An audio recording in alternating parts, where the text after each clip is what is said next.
Bienvenue dans Feu de connaissance, le podcast qui éclaire les arcanes de la culture administrative et de la sécurité civile à travers l'actualité.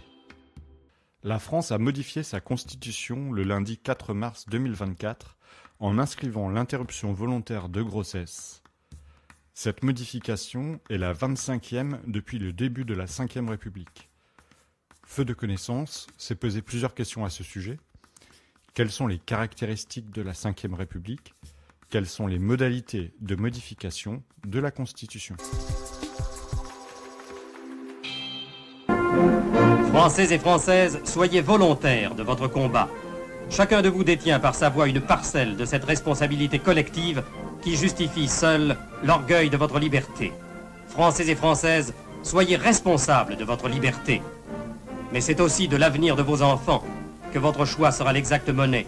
Un jour, il vous en sera demandé compte.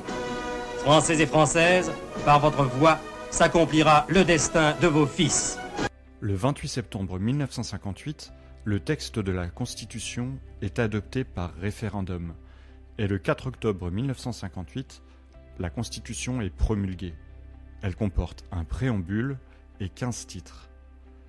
Le 5 octobre 1958, son texte est publié au Journal officiel. Il est signé par René Coty, président de la République, par le général de Gaulle, président du Conseil, et par les 23 ministres du gouvernement.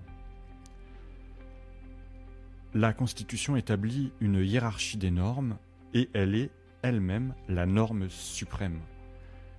Elle est composée, en plus de ses 89 articles, de la Déclaration des droits de l'homme et du citoyen de 1789, du préambule de 1946, ainsi que de la Charte de l'environnement de 2004. C'est ce qu'on appelle le bloc de constitutionnalité. Une constitution a deux fonctions majeures. Clarifier le système de séparation des pouvoirs, le pouvoir exécutif, législatif et judiciaire, et préciser le cadre dans lequel doivent s'exercer les libertés fondamentales.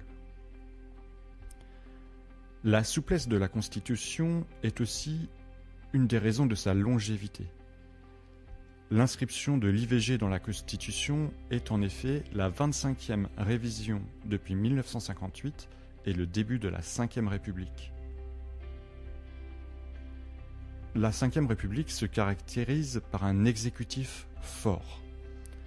Le chef de l'État, qui est élu au suffrage universel direct à partir de 1965, dispose par exemple de pouvoirs importants. La Ve République se caractérise également par une stabilité gouvernementale. En effet, à ce jour, une seule motion de censure a été adoptée, en 1962, en cause la réforme du général de Gaulle, alors chef de l'État, qui visait à introduire l'élection du président de la République au suffrage universel direct.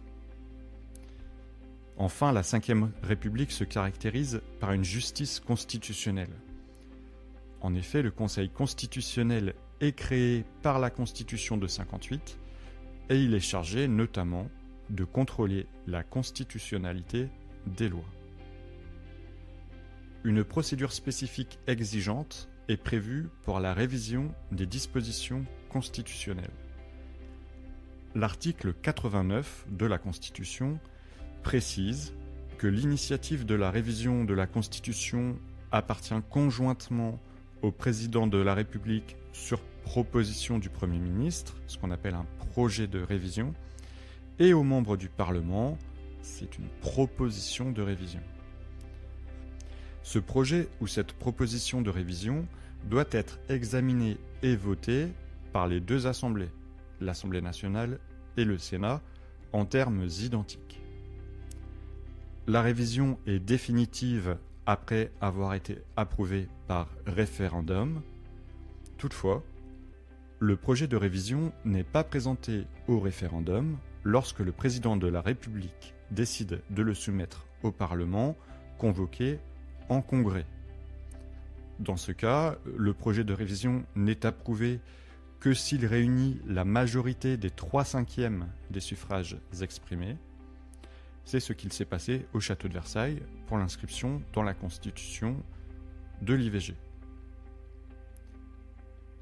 Dans l'histoire de la Ve République, seules 2 révisions ont eu lieu à la suite d'un référendum. En 1962, lorsque le général de Gaulle a instauré l'élection du président de la République au suffrage universel direct, il a eu alors recours pour le faire à l'article 11 de la Constitution qui n'exige pas l'accord du Parlement. Et le 2 octobre 2000, lorsque Jacques Chirac a promulgué la loi constitutionnelle instaurant le quinquennat. Enfin, l'article 89 de la Constitution précise qu'aucune procédure de révision ne peut être engagée ou poursuivie lorsqu'il est porté atteinte à l'intégrité du territoire. L'article précise également que la forme républicaine du gouvernement ne peut faire l'objet d'une révision.